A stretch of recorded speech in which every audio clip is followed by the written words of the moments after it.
In this video, we shall see what is minimal polynomial of a square matrix and some results related to this concept. So let A be a square matrix over a field,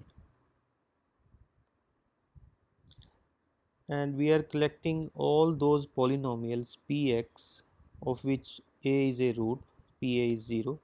So this set we are denoting by capital Pa. Now because A satisfies its characteristic polynomial, so this set Pa is non-empty. From this set we select a polynomial, monic polynomial mx. Monic polynomial means highest degree coefficient is 1. This is, we can select this way because if p of x is a polynomial such that p of a is 0, then whatever its highest degree coefficient is, we can multiply that coefficient by its inverse, so that will make coefficient of px to be 1. So from these polynomials we select a polynomial, monic polynomial mx of least degree such that a satisfies this polynomial, and we call it a minimal polynomial of a. We now prove that this minimal polynomial is unique and it also divides any other polynomial of which a is a root. So suppose gx is a polynomial such that g of a is 0.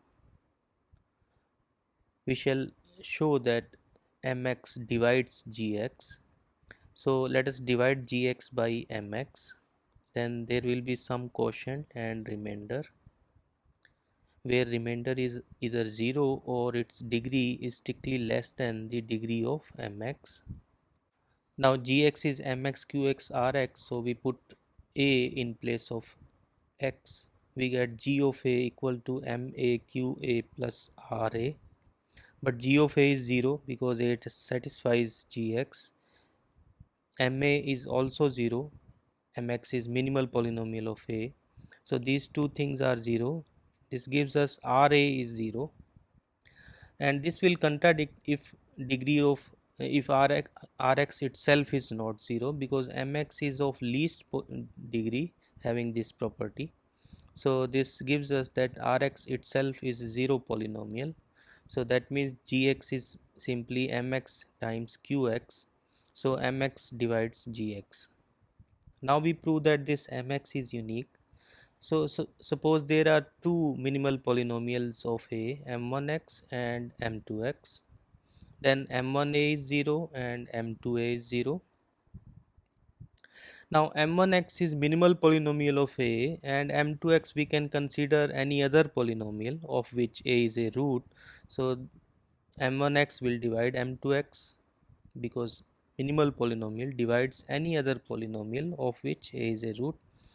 By the same reason m2x divides m1x, and so this gives us that m1x is same as m2x, and therefore minimal polynomial is unique. In particular, because a is a root of its characteristic polynomial, so mx minimal polynomial of a matrix will always divides its characteristic polynomial.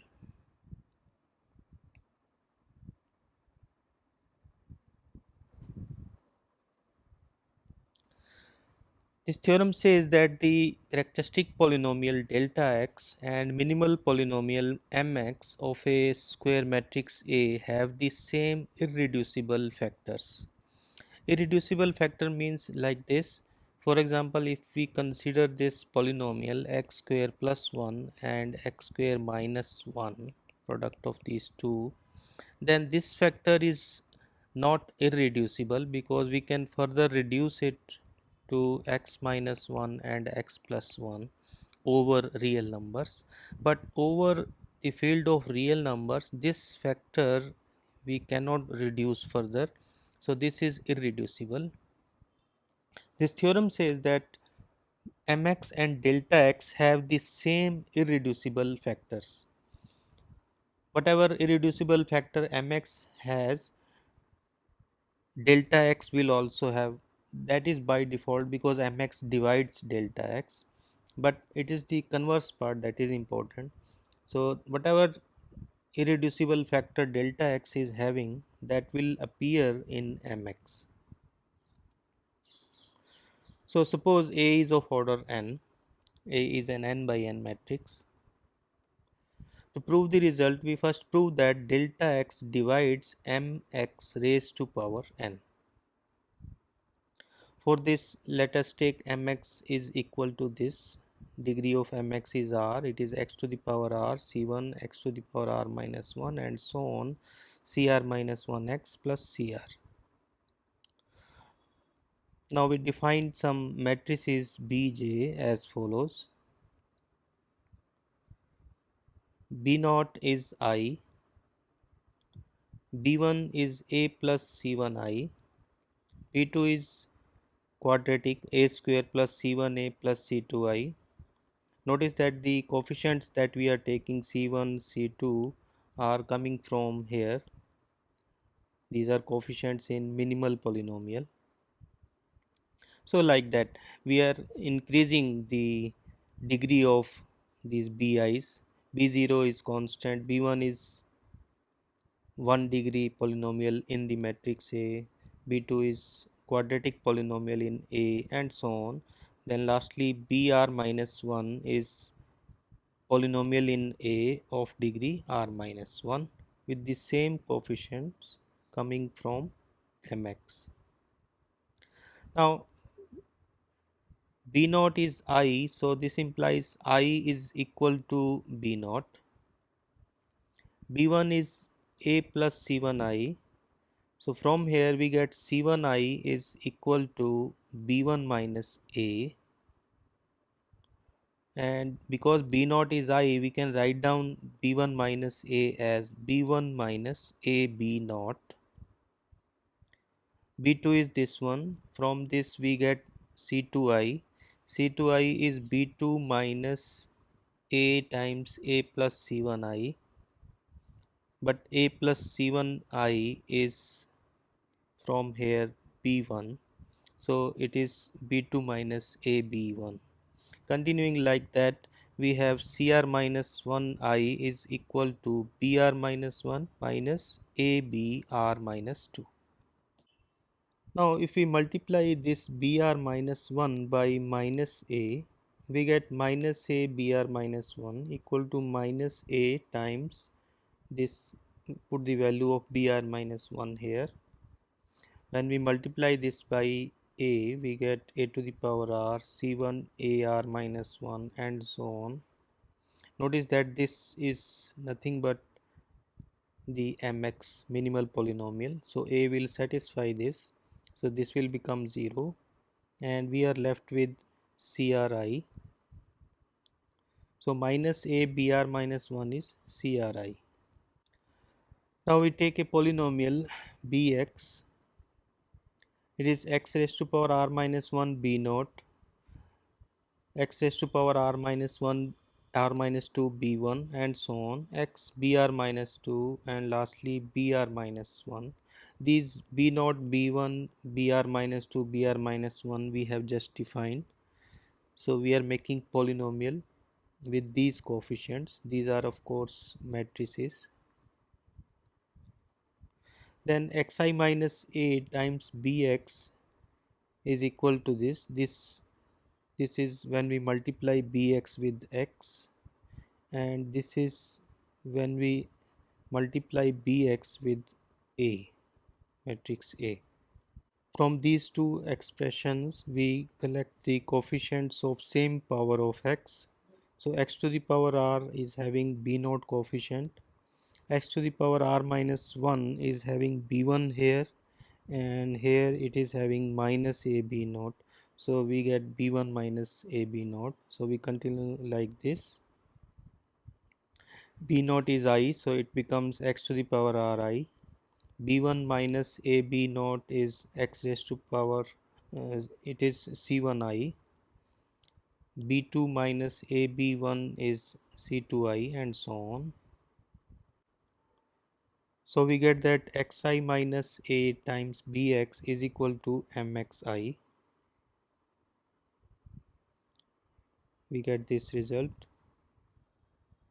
Now take the determinant on both sides.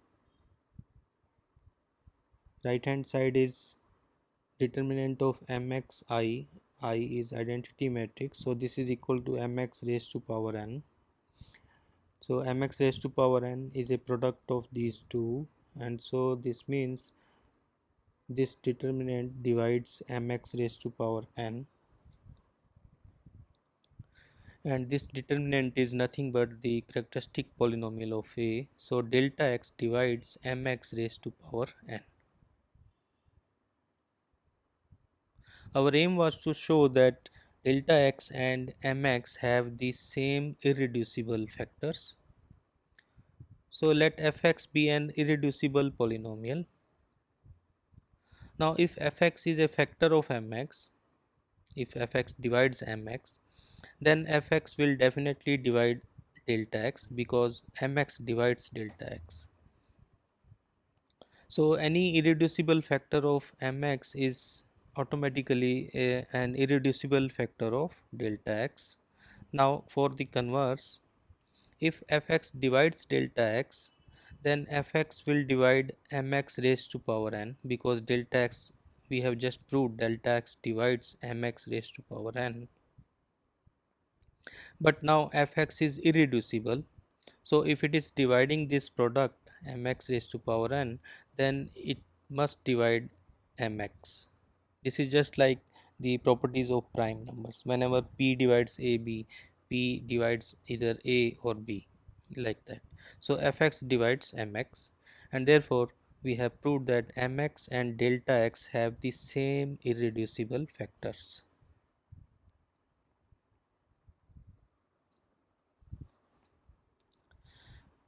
This example will make clear the things. A is a 3 by 3 order matrix.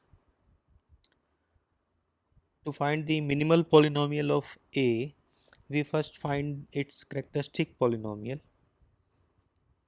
Characteristic polynomial is given by this thing. Delta x is its characteristic polynomial, and that is determinant of xi minus a. Determinant of xi minus a is this thing. When you evaluate this determinant, you get this thing, and this turns out to be this. So delta x has two irreducible factors, x minus 1 and x minus 3. Now because all irreducible factors of delta x appear in mx also, so mx will contain these two factors x minus 1 and x minus 3. So mx can be either only having these two factors x minus 1, x minus 3, or mx may have x minus 1 square also. So mx can be equal to delta x also. So if we are calling this polynomial as fx, if we can show that f of a is 0, then fx will become its minimal polynomial. Otherwise delta x itself will be the minimal polynomial of this matrix. Obviously delta a is 0, we need to check whether f of a is 0 or not. Now f of a is a minus I into a minus 3i, we are putting here. So if you evaluate this a minus I and a minus 3i, this will be two matrices, and when you make a product of these two, you will get 0 matrix.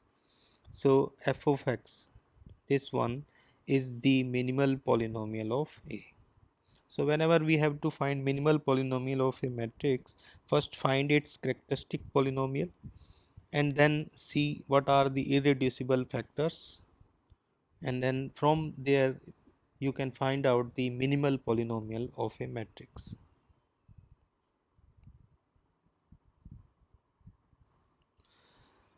This is next theorem. Scalar lambda is an eigenvalue of a matrix A if and only if lambda is a root of the minimal polynomial of A.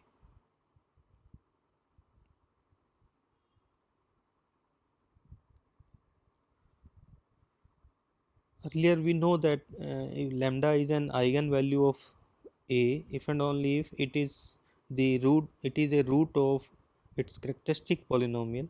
But this theorem says that eigenvalue come from the roots of minimal polynomials. So this thing we already know, lambda is a root of delta x if and only if lambda is an eigenvalue of a. So if it is a root of delta x, that means x minus delta is a factor of delta x. Now this is irreducible, we cannot reduce it further, it's a 1-degree polynomial. So this will be a factor of mx by the previous theorem, and so lambda is a root of mx.